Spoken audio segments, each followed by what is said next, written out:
Alhamdulillah wassalatu wassalamu ala Rasulillah wa ala alihi wa sahbihi wa man wala wa ba'd. Kita lanjutkan masih terkait dengan puasa. Bab yang keempat, fil qada'i was siyamil mustahabbi wa ma yukrahu wa yuhramu minas siyam. Bab tentang mengqadha puasa, puasa yang sunnah dan puasa yang makruh dan puasa yang haram. Ini ada puasa yang haram. Tentang mengqadha puasa. Apabila seorang muslim tidak berpuasa di hari Ramadan tanpa uzur, maka dia wajib bertobat kepada Allah Subhanahu wa taala, minta ampunan karena itu termasuk pelanggaran besar. Tidak melaksanakan kewajiban puasa dan termasuk kemungkaran yang besar. Dia wajib bertobat, istighfar dan juga mengqadha sesuai hari yang ia tidak berpuasa setelah Ramadan secara langsung. Cepat-cepat diqadha. Ini pendapat di antara pendapat para ulama dan dipandang pendapat yang paling kuat. Kenapa wajib mengqadha langsung? Tidak boleh ditunda-tunda karena tidak ada keringanan. Yang ada keringanan itu kalau ada uzur, boleh mengqadhanya nanti-nanti. Tapi kalau tidak ada uzur, kok tidak puasa, maka segera mengqadha. Adapun jika uzurnya syar'i, haid, nifas, sakit, safar, atau yang lainnya yang diperbolehkan, maka dia wajib mengqadha tapi tidak secara langsung. Nanti-nanti tidak apa-apa. Tidak berurutan, tidak apa-apa. Akan tetapi, afdalnya disegerakan untuk mengqadha hutang puasa. Karena supaya segera lepas tanggungan. Karena namanya hutang kan tanggungan. Harus segera dilepaskan dengan mengqadha puasa. Dan lebih hati-hati. Karena belum tahu nanti masih ada umur. Belum tahu nanti sakit. Belum tahu nanti ini tuh dan sebagainya. Sehingga tidak bisa mengqadha puasa. Maka afdalnya ketika tidak puasa karena uzur, nanti setelah Ramadan segera mengqadha. Bagaimana kalau sudah 1 tahun Ramadan lagi belum mengqadha? Mengqadhanya di tahun berikutnya. Disebutkan di sini dia selain mengqadha juga membayar fidyah. Selain mengqadha juga membayar fidyah. Karena qadha karena hutang puasa, fidyah karena menunda-nunda sampai genap 1 tahun, sampai 1 haul ya, kayak zakat aja. Sudah 1 haul belum dibayar. Ini hutang puasa Ramadan. Faman kana minkum maridan aw ala safarin fa'iddatun min ayyamin ukhra. Dan siapa yang sakit atau safar, maka dia hitung hari-hari yang dia tinggal puasanya dilakukan di hari yang lain. Selesai tentang qadha puasa. Secara singkat saja. Ada pertanyaan qadha puasa? Jadi yang pertama tanpa uzur. Maka dia wajib bertaubat dan mengqadha sesegera mungkin, secepat mungkin ketika sudah selesai Ramadan. Kalau ada uzur, maka dia wajib mengqadha. Tidak perlu istighfar, kan enggak dosa. Tapi bukan berarti kalau dosa aja istighfar, bukan itu juga. Artinya dia tidak wajib bertobat karena tidak melakukan pelanggaran, karena ada uzur. Mengqadhanya tidak harus cepat-cepat karena ada uzur. Kalau seandainya tertunda sampai setahun belum mengqadha, maka dia selain mengqadha juga membayar fidyah, memberi makan 1 hari puasa 1 orang miskin. Tetapi afdalnya segera mengqadha puasa supaya segera lepas tanggungan. Bahasan yang kedua tentang shiyamul mustahab, silakan.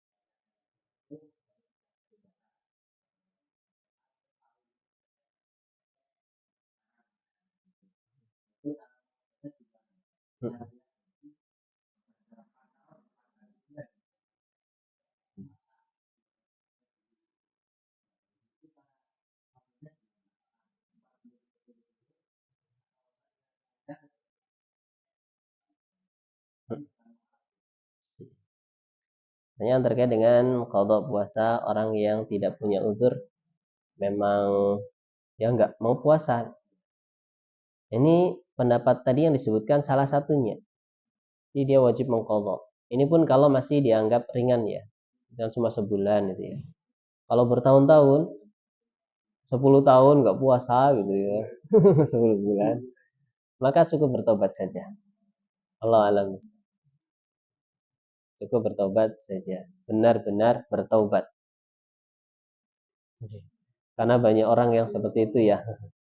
Nakalnya bertahun-tahun, tobatnya sebentar ya. Allah alam besar.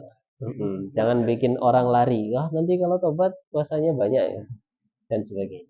Allah alam besar. Jadi itu yang masih wajar saja. Mungkin cuma sebulan atau 2 bulan lah. Tapi kalau sampai bertahun-tahun, Allah alam, cukup bertobat saja kepada Allah Subhanahu wa taala dan banyak-banyak puasa sunnah.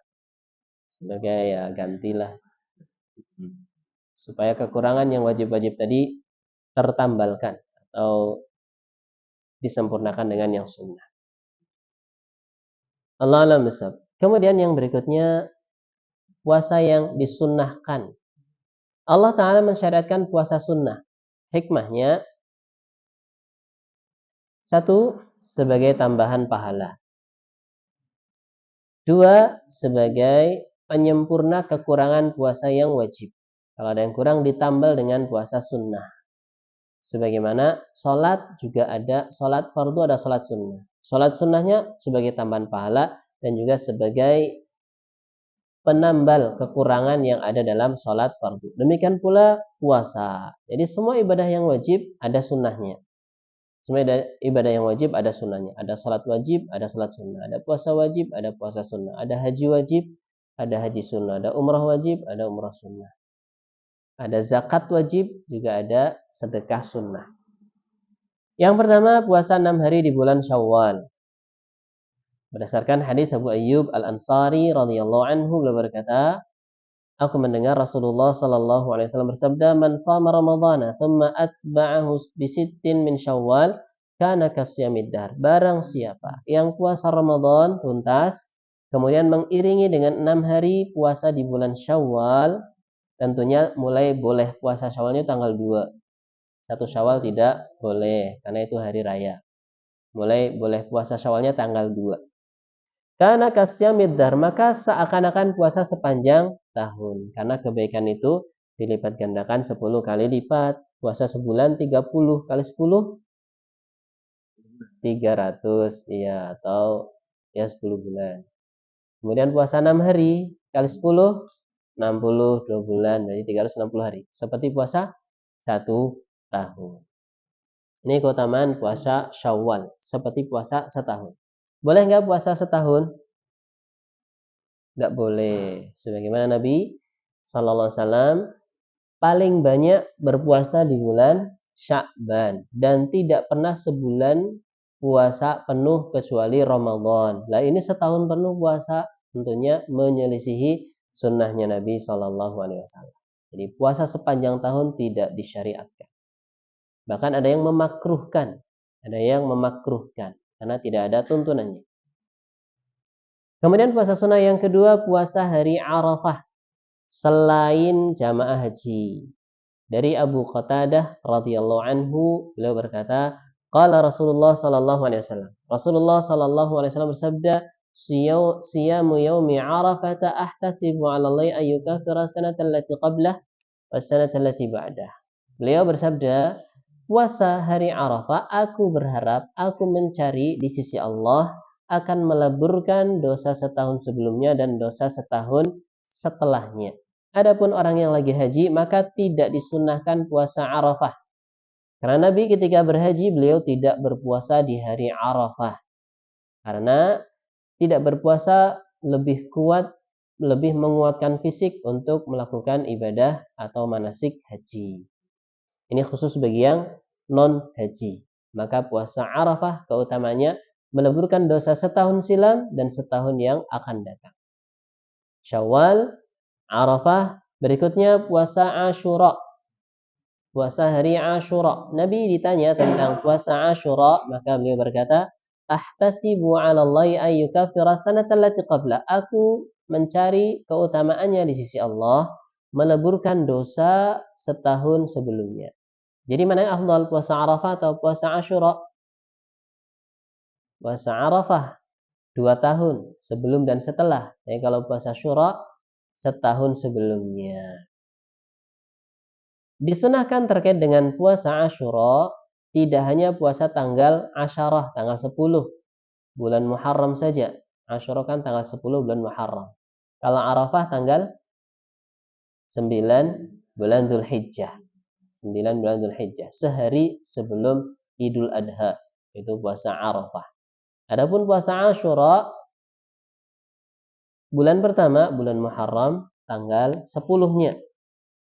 Disunahkan terkait puasa Asyura tidak hanya puasa sehari saja, tapi dibarengi puasa sehari sebelumnya atau sehari setelahnya, tanggal 9, 10 Muharram atau 10, 11 Muharram atau 9, 10, 11 bulan Muharram, dalam rangka menyelisih orang-orang Yahudi yang juga puasa di hari Asyura dalam rangka mengagungkan hari tersebut.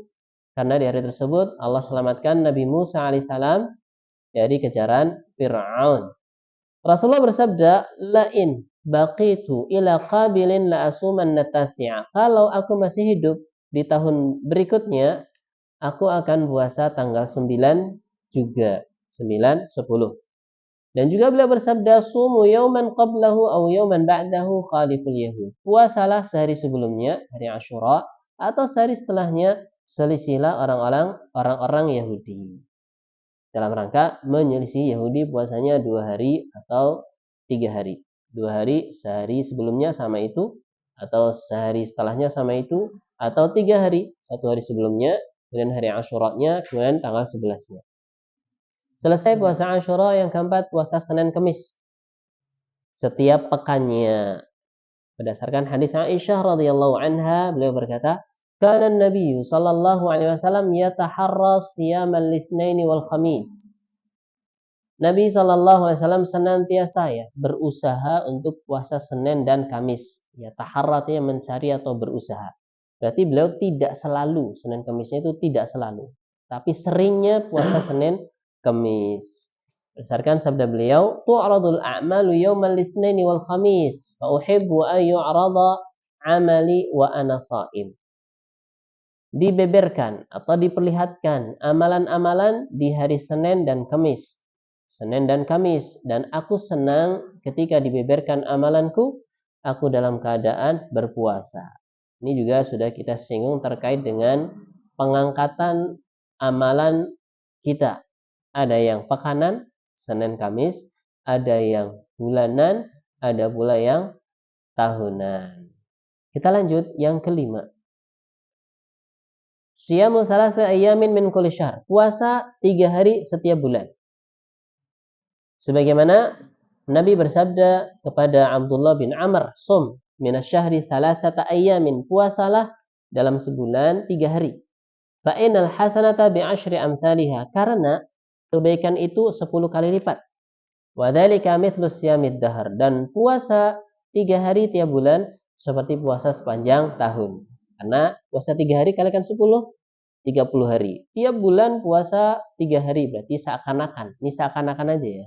Puasa sepanjang tahun. Jadi kayak tadi puasa Syawal, seakan-akan puasa sepanjang tahun. Kalau dibarengi puasa Ramadan atau mengiringi puasa Ramadan. Dan ini juga puasa 3 hari tiap bulan, seperti puasa sepanjang tahun. Dari Abu Hurairah radhiyallahu anhu, beliau berkata, "Ausani khalili." Kekasihku berwasiat kepadaku, maksudnya Rasulullah sallallahu alaihi wasallam. Bi thalathin, dengan 3 wasiat. Siyamu thalathi ayyamin min kulli syahr. Yang pertama, puasa 3 hari di setiap bulan. Wa raq'atai duha, 2 rakaat salat duha. Wa an utira qabla an anam. Dan berwasiat kepadaku agar aku salat witir sebelum aku tidur. Jadi ada 3 wasiat penting bagi Abu Hurairah. Dan ini bisa jadi khusus bagi Abu Hurairah atau bisa jadi yang sama keadaannya seperti Abu Hurairah. Abu Hurairah penghafal hadis paling banyak di antara para sahabat Nabi Shallallahu Alaihi Wasallam. Sehingga beliau tidak bisa witir di akhir malam karena murojaah. Murojaah itu ulang-ulang mereview hadis-hadisnya dihafal tiap hari. Sehingga sering kesulitan bangun di malam hari. Sehingga supaya keutamaan sholat witir tidak luput dari beliau, Nabi berwasiat agar sholat witirnya sebelum tidur. Ini bagi yang kondisinya sama kayak Abu Hurairah, susah bangun malam, sholat witirnya silakan sebelum tidur. Tapi yang terakhir dengan pembahasan kita, wasiat yang pertama, puasa 3 hari di setiap bulannya. Dan afdalnya lagi, 3 hari tersebut dijadikan di ayyamul bid. Bid artinya putih, artinya ketika bulan purnama 13, 14, 15. Ini boleh atau disunahkan puasa 3 hari setiap bulannya. Berdasarkan hadis Abu Dzar radhiyallahu anhu, beliau berkata, Rasulullah bersabda, "Man kana minkum sha'iman minasyahri falyasum thalath al-bid."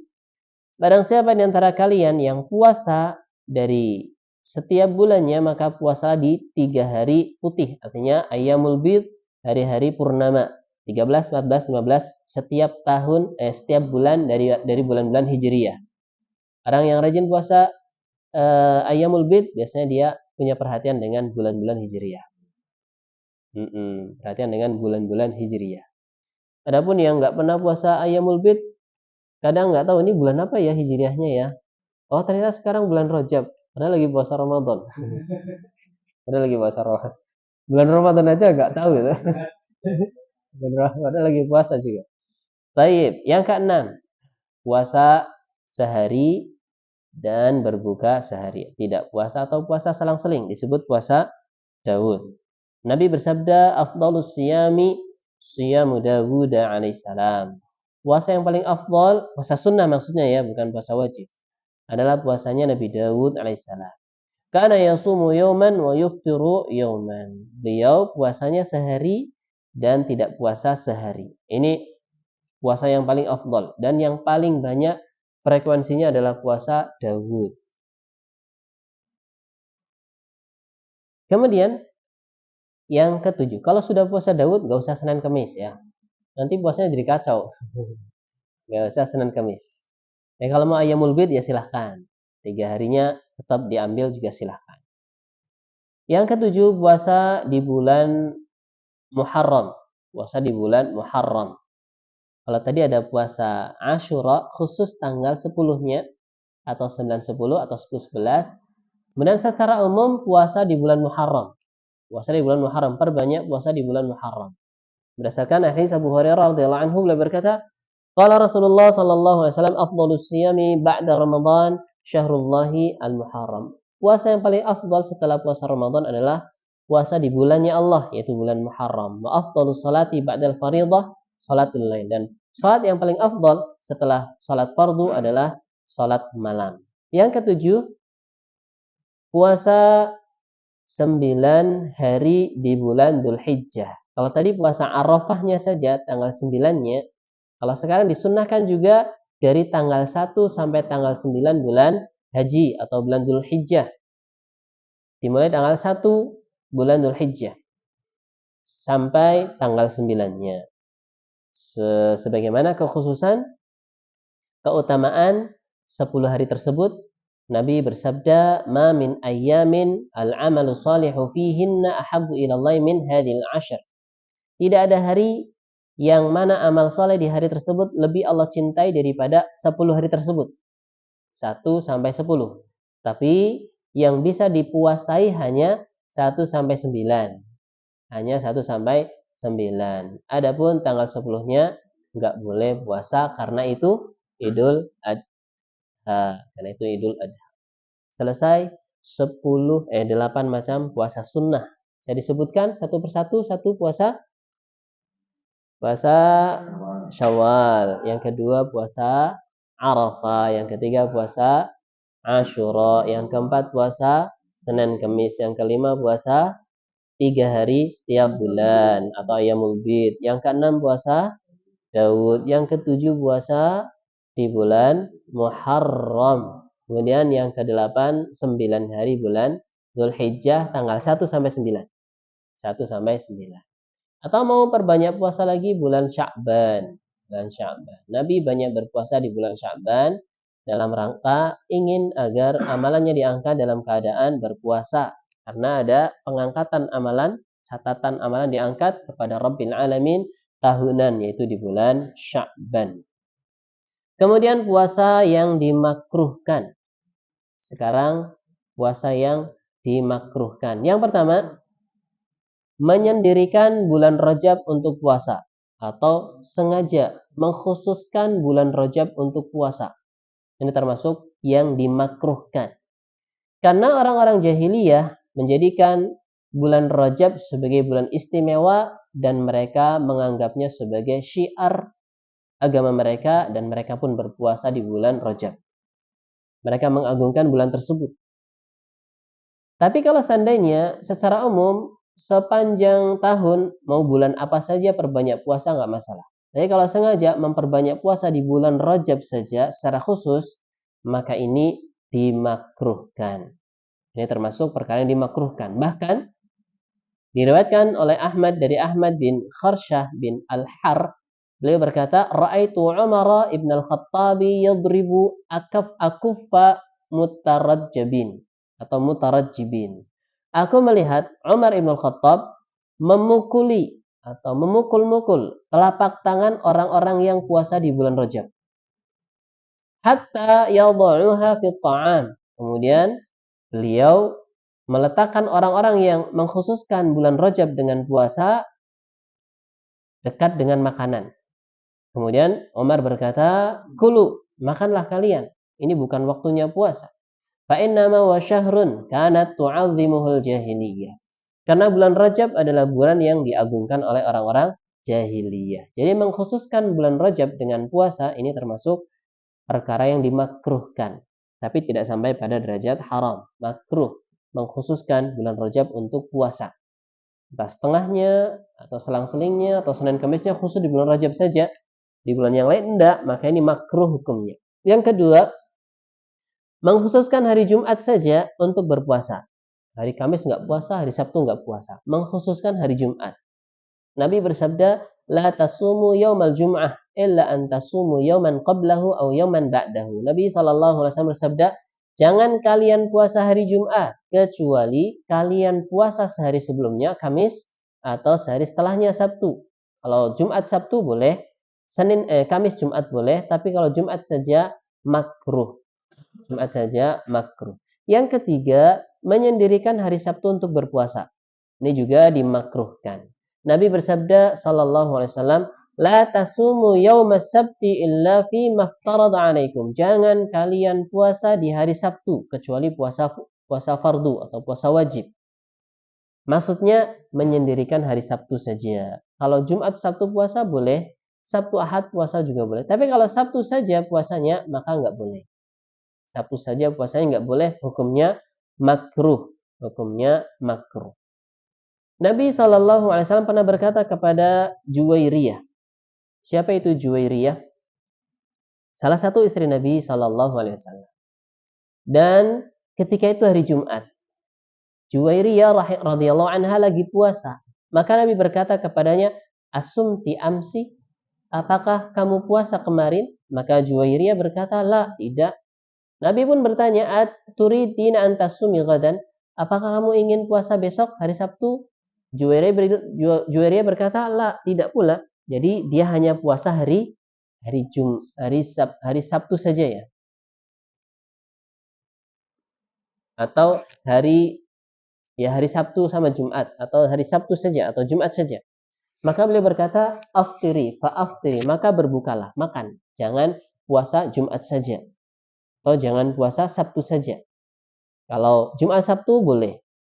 Kalau Jumat saja, Sabtu saja enggak boleh. Jumat saja makruh, Sabtu saja makruh, Jumat Sabtu boleh. Jumat Sabtu boleh. Ya puasa mutlak, ingin puasa gitu aja, boleh. Ingin puasa saja boleh. Nabi SAW menyebutkan demikian kepada Juwairiyah. tidak boleh menyendirikan hari Jumat untuk berpuasa. Kalau mau Kamis Jumat atau Jumat Sabtu. Ini juga artinya kalau Sabtu dibarengi hari Jumat boleh. Atau Sabtu Ahad juga boleh. Imam At-Tirmidzi rahimahullah beliau berkata, setelah menyebutkan hadis tersebut, makruh di sini maksudnya ketika seseorang mengkhususkan hari Sabtu saja untuk puasa. Alasannya karena Yahudi mereka mengagungkan hari Sabtu. Kemudian yang keempat, larangan puasa di hari Syak. Hari Syak yaitu hari tanggal 30 Sya'ban. Ketika bulan tidak terlihat karena tertutup awan.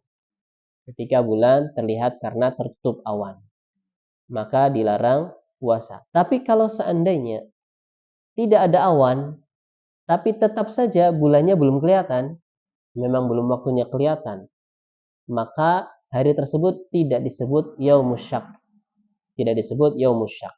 Jadi tanggal 30 bulan Sya'ban disebut Yaumus Syak kalau bulannya harusnya kelihatan tapi tertutup awan, maka disebut hari Syak. Tapi kalau tidak ada awan, terang, tapi kok nggak kelihatan juga, maka tanggal 30 tadi tidak disebut Yaumus Syak. Syak artinya ragu, bukan hari keraguan. Disebut hari ragu, ini masih tanggal 30 apa sudah tanggal 1, itu namanya hari keraguan. Ayo, mana yang mana? Kalau Muhammadiyah nggak ada syak, karena mereka sudah memastikan. Repotnya di situ. Nanti mereka beralasan nggak ada syak bagi kita gitu ya. Allah alam bisawab. Jadi kalau seandainya mengamalkan hisab, maka hadis tentang puasa yaumus syak, hadis yang tidak ada gunanya. Kenapa? Karena tidak dianggap, karena sudah pasti ya. Menurut Muhammadiyah sudah pasti. Atau nggak hanya Muhammadiyah, di dunia juga ada yang menggunakan hisab. Tidak cuma Muhammadiyah saja. Tapi bahkan ada yang memandang ru'yah global. Nah, ru'yah global, kalau yang madhabnya dia pakai ru'yah global, satu dunia puasa bareng, berarti dia puasanya kemarin hari Rabu. Ru'yah global, puasanya hari Rabu. Jadi belum tentu yang puasa hari Rabu Muhammadiyah, belum tentu. Bisa jadi dia pakai metode ru'yah global. Jadi seluruh dunia puasa bareng. Di kita sama Saudi puasanya bareng gitu ya. Kita sama Saudi puasa bareng. Walaupun ada khilaf di antara para ulama, ru'yah pakai A ya. Ru'yah itu ada yang global, ada yang tiap daerah, tiap negara. Yang berpandangan tiap daerah, maka bisa jadi puasanya beda. Di Saudi mungkin sudah kelihatan hilalnya, di Indonesia belum kelihatan hilalnya, sehingga puasanya beda. Allah alam bisawab, itu khilaf di antara para ulama. Jadi jangan kencang-kencang. Mau Rabu, mau Kamis ya nggak usah kencang-kencang. Bisa jadi dia pakai ru'yah global. Jadi kalau ada satu negara saja yang melihat hilal, maka seluruh dunia ikut puasa. Apalagi sekarang zamannya info mudah sekali tersebar. Kalau sebenarnya info tersebut valid, maka silahkan kalau mau praktek puasa pakai metode ru'yah global. Di ru'yah ada yang global, ada yang lokal. Rasulullah SAW bersabda dalam hadis Ammar, "Man shama al-yawm alladhi yushakku fihi faqad 'asa Abul Qasim." Barang siapa yang puasa di hari yang diragukan, apakah tanggal 30 atau tanggal 1, karena awan menutupi hilal, maka telah bermaksiat kepada Abul Qasim, yaitu Nabi Muhammad sallallahu alaihi wasallam. Dan juga hadis Nabi sallallahu alaihi wasallam, la yataqaddamanna ahadukum ramadhana bisawmi yawmin aw yawmaini illa an yakuna rajulun kana yasumu sawmahu falyasum dzalikal yawm. Jangan kalian atau salah satu kalian mendahului Ramadan dengan puasa sehari atau 2 hari, kecuali kalau dia sudah biasa puasa. Mungkin Senin Kamis ngepasi sehari sebelum Ramadan, atau puasa Daud ngepasi sehari sebelum Ramadan, maka silahkan puasa. Adapun menyengaja, mungkin ini hari ragu-ragu, barangkali sudah Ramadan, barangkali belum, dia puasa, maka dia masuk dalam hadis ini, bermaksiat kepada Abul Qasim sallallahu alaihi wasallam. Kecuali puasa yang wajib, mengqadha puasa tinggal sehari, maka silakan diqadha. Atau puasa nazar, atau puasa kafarah, maka tidak mengapa sehari sebelum Ramadan puasa. Yang kelima, yang diharamkan dari jenis puasa adalah puasa di hari raya. Baik hari raya Id atau hari raya Adha. Nabi SAW bersabda, Abu Sa'id Al-Khudri berkata, Nahan Nabiyyu an shaumi yaumil fitri wan nahar. Nabi melarang dari puasa hari fitri dan puasa hari nahar. Hari fitri ya Idul Fitr, hari nahar ya Idul Adha, hari menyembelih. Dan juga hadis Umar Ibn Khattab, beliau berkata, Hadani yaumani naha Rasulullah sallallahu alaihi wasallam an siyamiyah. Dua hari ini, Idul Fitri dan Idul Adha, adalah hari di mana Rasulullah melarang puasa di hari keduanya. Yaumu fitrikum min siyamikum, hari dikala kalian tidak berpuasa lagi, hari fitr disebut hari fitr karena hari berbuka, tidak puasa lagi. Bukan kembali ke fitrah, bukan, tapi karena hari berbuka lagi. Fitr artinya berbuka. Wal yaumul akhar, dan hari yang lain ta'kuluna fihi nusukakum. Di hari yang lain kalian memakan nusuk kalian, artinya binatang kurban kalian atau binatang haji kalian. Yang keenam, dimakruhkan puasa di hari tasyrik. Hari tasyrik itu tanggal 11, 12, 13 bulan Dzulhijjah setelah Idul Adha. Rasulullah SAW bersabda tentang larangan tersebut, ayyamu aklin wa syurbin wa dzikrillah. Hari tasyrik adalah hari makan, hari minum, hari zikir, bukan hari puasa. Justru malah hari untuk makan. Nabi SAW juga bersabda, Yaumu Arafah wa yaumun nahar wa yaumut tasyrik iduna ahlil Islam wa ayyamu aklin wa syurbin. Kecuali hari Arafah. Hari Arafah boleh puasa.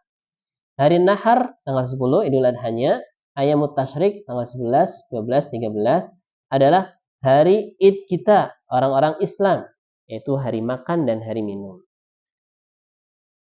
Hanya saja ada keringanan bagi yang haji tamattu dan juga yang haji qiran.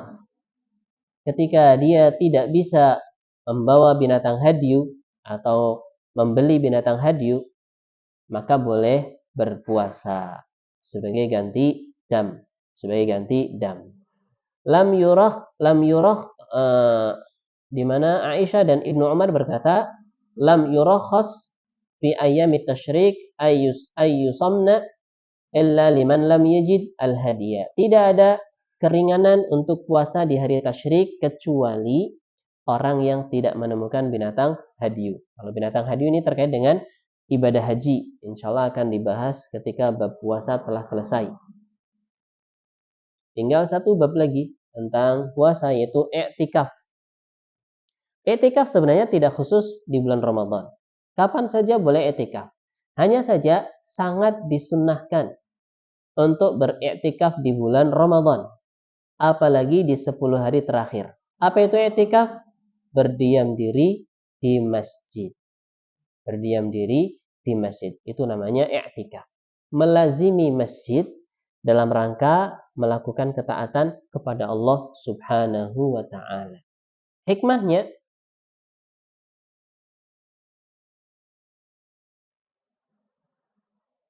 Nabi SAW, hukumnya sunnah ya, bukan hikmah. Hukumnya sunnah. Dikarenakan Nabi SAW melakukannya. Dan termasuk bentuk ibadah yang agung. Allah Ta'ala berfirman, Antahira baiti lit-ta'ifina wal-'akifina war-ruk'is sujud. Keduanya, yaitu Ismail dan ayahnya Ibrahim, bersihkanlah atau sucikanlah rumahku, maksudnya Masjidil Haram, bagi orang-orang yang tawaf, orang-orang yang i'tikaf, dan orang-orang yang ruku' dan sujud. Ada yang memandang dengan hadis ini, i'tikaf di Ramadan itu khusus di Masjidil Haram saja. Allah a'lam bishawab. Ada juga memandang di semua masjid jami' seseorang boleh i'tikaf, dan ini yang lebih tepat. Jadi semua masjid jami' bisa digunakan untuk i'tikaf.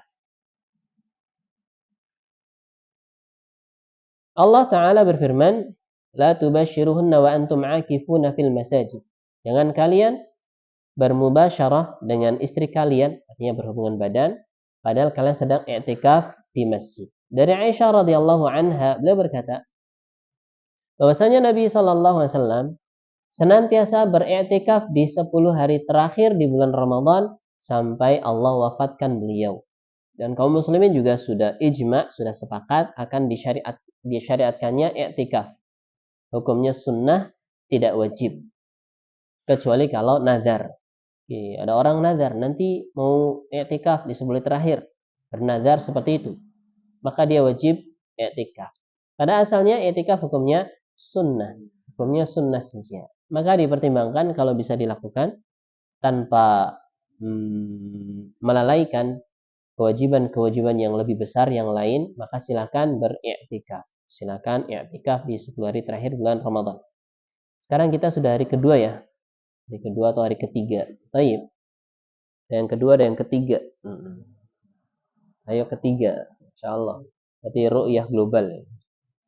Muhammadiyah. Baik. Kita lanjut.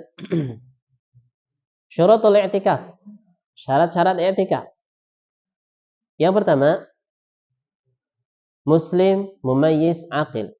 Orangnya muslim, Islam, mumayyiz, sudah bisa membedakan, tahu aturan dan juga berakal. Maka orang kafir nggak sah i'tikaf. Orang gila juga nggak sah i'tikaf. Anak kecil yang belum mumayyiz, belum paham, dia juga belum sah i'tikafnya. Adapun baligh maka tidak disyaratkan. Artinya kalau sudah tamyiz saja boleh. Sudah tamyiz itu pahamlah. Orang yang sudah tamyiz itu puasa tahu nggak boleh makan, nggak boleh minum, ini namanya tamyiz. I'tikaf tahu nggak boleh keluar masjid kecuali kalau darurat. Berarti sudah paham, ini namanya sudah tamyiz. Walaupun dia mungkin belum balik, belum mimpi basah, maka i'tikafnya sah. Adapun laki-laki juga tidak disyaratkan. Boleh pula perempuan i'tikaf di masjid.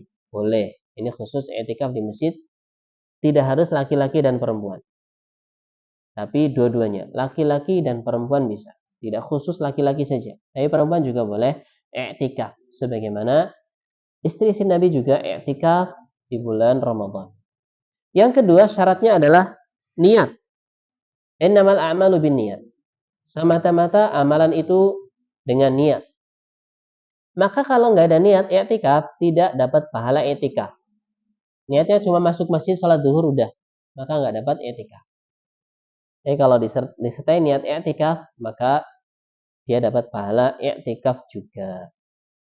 Yang ketiga syaratnya di masjid. Kalau di kantor ya bukan i'tikaf namanya, di rumah juga bukan i'tikaf namanya. Jadi harus di masjid. Sebagaimana Nabi Allah Ta'ala berfirman, wa antum akifuna fil masjid. Dan kalian beriktikaf di masjid. Dan Nabi SAW juga iktikafnya di Masjid Nabawi. Dan tidak ada nukilan bahwa beliau iktikaf di luar masjid. Jadi ada orang yang suka aneh-aneh. Kalau iktikaf di masjid kurang ada tantangan. Nggak ada godaannya. Nggak ada seliwer-seliwernya. Iktikaf ya di kuburan misalnya. Iktikaf ya di gua misalnya. Maka ini tentunya akal yang pendek. Oh gitu ya. Ada ya. Namanya semedi itu. Dan semedi bukan etika. Semedi bukan etika. Baik, kita lanjut. Dan tidak ada ibadah dengan cara semedi ya. Ibadah ya zikir atau i'tikaf dan seterusnya. Kemudian di masjid yang ditegakkan sholat berjamaah dan sholat Jumat ya. Sholat berjamaah saja. Ya sholat berjamaah. Walaupun tidak sholat Jumat. Karena ada di sebagian daerah masjid banyak. Untuk sholat jamaah iya. Tapi untuk sholat Jumatnya digabungkan satu masjid ya ada yang seperti itu. Jadi tidak harus masjid yang untuk sholat Jumat. Masjid yang untuk sholat berjamaah. Syukur-syukur kalau sholat sholat masjid jami' juga. Supaya nanti kalau Jumatan tidak perlu keluar masjid. Tinggal tetap di situ. Dan juga ketika sholat berjamaah juga tidak usah keluar dari masjid. Kemudian yang kelima, bersih dari hadas besar. Misalnya haid nifas atau janabah, karena hadas besar, junub gitu ya. Adapun puasa bukan termasuk syarat sahnya i'tikaf. Tapi kalau pas ngepasi Ramadan ya puasa juga. Kalau i'tikaf di bulan Sya'ban misalnya ya nggak harus puasa. Kemudian waktu i'tikaf. Waktu untuk i'tikaf. Waktu untuk i'tikaf tidak ada batasan minimalnya, tidak pula batasan maksimalnya. Ada juga yang memandang harus sehari semalam dan seterusnya atau minimal semalam atau sesiang misalnya, Allah alam bisawab. Tapi pada asalnya tidak ada batasan kapan minimalnya atau kapan maksimalnya.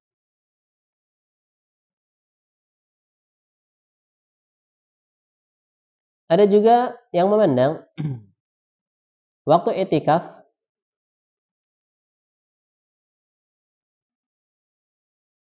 sehari semalam paling afdolnya. Sehari semalam paling afdolnya. Nabi SAW tidak ada nukilan dari beliau ada batasan minimal atau maksimal waktu untuk i'tikaf. Tapi kalau ditanya paling afdolnya maka di 10 hari terakhir di bulan Ramadan. Berdasarkan hadis Aisyah radhiyallahu taala anha, anna Nabiy sallallahu alaihi wasallam kana ya'takiful 'ashr al-awakhir min Ramadan hatta tawaffahu Allah. Bahasanya Nabi beriktikaf di 10 hari terakhir di bulan Ramadan sampai Allah wafatkan beliau. Sampai Allah wafatkan beliau. Dan mulainya di waktu subuh, jadi sholat subuh tanggal 21 bulan Ramadan. Mulainya dari waktu subuh, masuk masjid untuk sholat subuh dan tidak keluar lagi kecuali kalau darurat. Sampai kapan? Sampai waktu maghrib tanggal 30 atau 29 dari bulan Ramadan. Ini kalau mau i'tikaf 10 hari terakhir. Jadi dimulainya salat subuh tanggal 21, selesainya salat maghrib hari Id atau malam takbirannya. Sunnah-sunnah di dalam i'tikaf. Sunnah-sunnah di dalam i'tikaf. Disunahkan ketika seorang beriktikaf, maka dia fokus untuk beribadah kepada Allah Subhanahu wa taala dan mengurangi interaksi dengan manusia. Baik dengan manusia luar masjid atau manusia dalam masjid. Harusnya seperti itu. Kalau i'tikaf isinya ngobrol terus di masjid ya kurang afdol. Malah ngerjain tugas di masjid. Jadi tujuan dari i'tikaf adalah seseorang fokus untuk beribadah kepada Allah Subhanahu wa taala. Jadi kalau banyak ngobrol di masjid maka kurang baik. Baca Quran, zikir, salat sunnah, ini itu dan sebagainya. Yang penting ibadah. Ibadah yang khusus dengan Allah Subhanahu wa taala. Berdoa, baca Al-Qur'an, banyak bertobat, banyak istighfar dan yang lainnya. Adapun ibadah yang lain, misalnya silaturahmi, nelpon sana, nelpon sini, ya itu bukan termasuk yang dianjurkan, bukan. HP-nya syukur-syukur dikosongkan kuotanya dan sebagainya. Dan juga tidak banyak ngobrol ketika sedang i'tikaf. Walaupun boleh ngobrol. Tapi ya seperlunya sewajarnya. Ketika seorang sedang i'tikaf, boleh keluar dari masjid sesuai keperluan saja. Misalnya nggak ada panitianya, kalau mau makan nggak ada yang ngirim ke masjid, maka pulang untuk makan misalnya boleh, atau ngehik dulu makan boleh, sahur, buka misalnya boleh. Tapi seperlunya saja, atau buang hajat atau mandi dan sebagainya boleh keluar masjid. Boleh pula ngobrol, bertanya tentang kabar dan sebagainya. Adapun ngobrol yang nggak ada gunanya atau sedikit manfaatnya, maka ditinggalkan. Sebaiknya ditinggalkan. Dalam sebuah hadis dari Safiyah radhiyallahu taala anha, beliau berkata, "Kana Rasulullah sallallahu alaihi wasallam mu'takifan fa ataitu lailan." Rasulullah sallallahu alaihi wasallam pernah beriktikaf. Maka aku, Safiyah, mendatangi beliau di malam hari. Fahaddastuhu, maka aku pun ngobrol sama beliau. Kemudian aku bangkit untuk pulang. Fanqalabtu, dan aku ingin balik ke rumah. Faqama, maka Nabi berdiri. Ma'i liyaqlibani, maka beliau pun berdiri bersamaku untuk mengantarkanku ke rumah. Jadi boleh kalau ada perlu. Malam-malam istrinya jenguk, pulang sendirian, kasihan, diantarkan sampai ke rumah, kemudian balik lagi ke masjid ya, balik lagi ke masjid. Jangan terus-terusan di rumah. kan lagi i'tikaf, balik lagi ke masjid. Pembatal i'tikaf, sunahnya sudah, yang boleh-boleh sudah, sekarang pembatalnya. Yang pertama, keluar dari masjid tanpa perlu, dengan sengaja. Sebagaimana hadis Aisyah radhiyallahu anha, wa kana liyadkhul baita illa lihajah idza kana mu'takifan. Nabi tidak masuk rumah, padahal rumahnya di samping masjid, kecuali kalau ada perlu ketika beliau sedang i'tikaf. Karena i'tikaf membatalkan rukun. Rukun i'tikaf adalah berdiam diri di masjid. Nah, kalau keluar dari masjid berarti batal i'tikafnya. Lah terus gimana? Ya mulai lagi dari awal i'tikaf lagi. Kemudian yang kedua, berhubungan badan. Walaupun di malam hari. Walaupun di malam hari. Walaupun di luar masjid.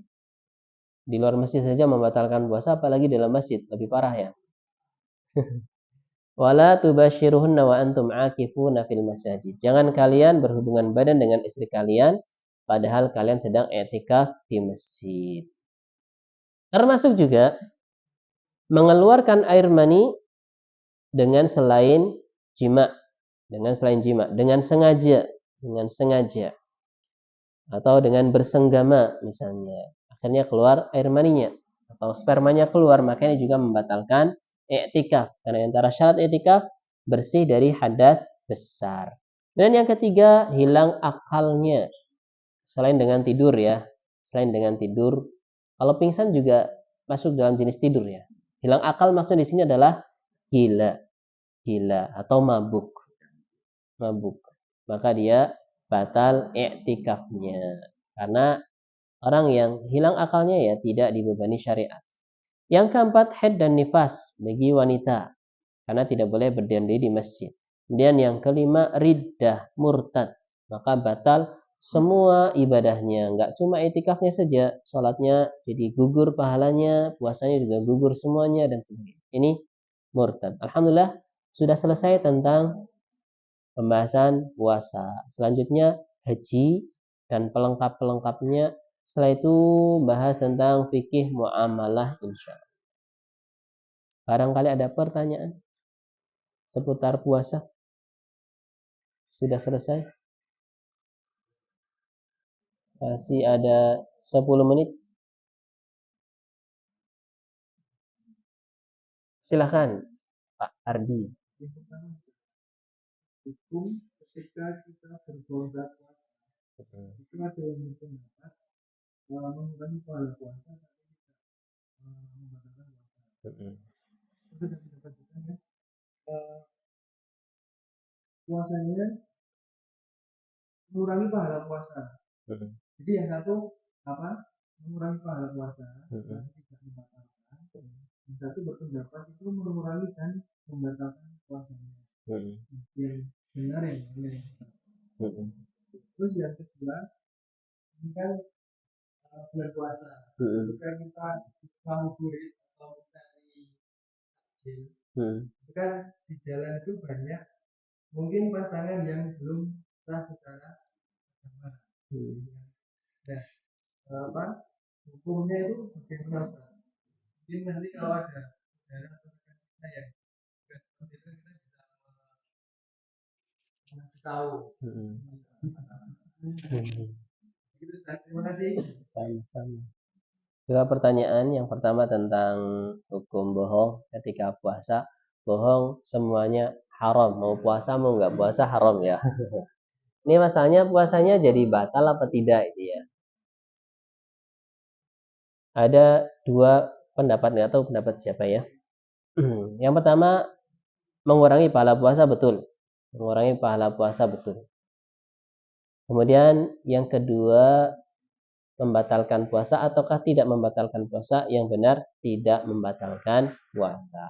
Kalau kita baca di kitab fikih apapun, pembatal puasa ya makan sengaja, minum sengaja, muntah sengaja, apalagi berhubungan badan sengaja, dan seterusnya. Tidak disebutkan bohong. Bohong tidak termasuk pembatal puasa. Termasuk juga kemaksiatan yang lain juga termasuk. Pacaran ya tidak membatalkan puasa. Tidak membatalkan puasa. Tapi ya ngurangi pahala puasa. mengurangi pahala puasa. Betapa banyak orang yang puasa hanya dapat lapar dan haus.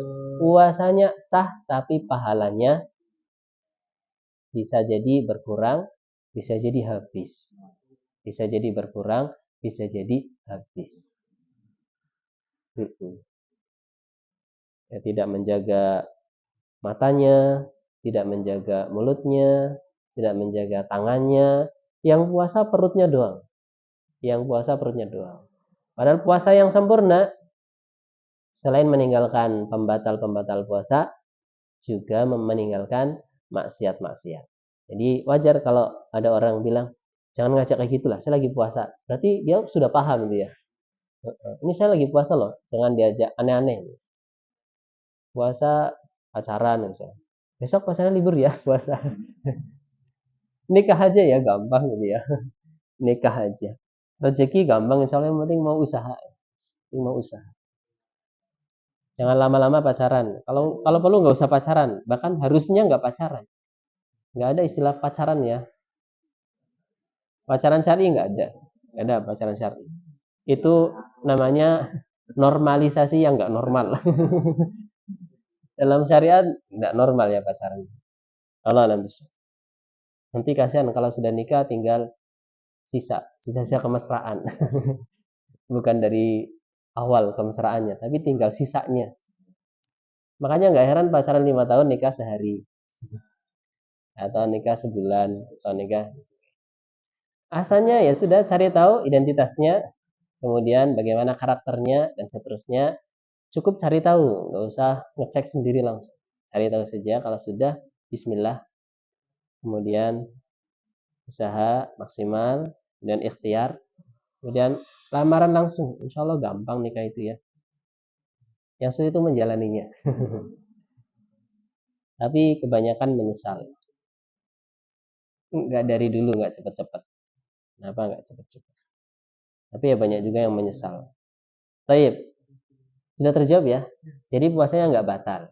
Tapi bisa jadi pahalanya yang batal. Batalnya mungkin berkurang, atau mungkin habis. Atau mungkin habis. Gimana ya hadisnya ya? Man lam yada' qawla zur wal amala bihi fala hajata lillahi ay yada'a ta'amahu wa syarabah. Siapa yang tidak meninggalkan ucapan zur itu cakupannya luas, maksiatnya, kotor-kotornya, dan melakukan perbuatan zur ya semua maksiat. Maka Allah tidak ada hajat, tidak ada urusan. Mau dia ninggalin makanan, maka dia hanya mendapatkan haus dan lapar. Artinya Allah ancam tidak dapat pahala, walaupun puasanya sah, nggak usah mengqadha. Allah alam bisa. Jadi yang jadi pertimbangan kita khawatir puasa kita tidak berpahala. Adapun terkait sahnya, puasanya sah. Allah alam bisa. Mungkin ada lagi terkait puasa, tinggal 5 menit lagi. Kalau tidak ada, kita cukup sampai di sini. Kurang lebihnya mohon maaf. Perasaan baru kemarin kita ketemu ya? Ketemu lagi? Oh iya, izin ya. Sakit ya? Oh ya, baru pulang dari rumah sakit. Insyaallah. Tidak ada lagi? Kita cukupan ya. Mana kalau bihamdika, asyhadu an la ilaha illa anta astaghfiruka wa atubu ilaik. Assalamualaikum warahmatullahi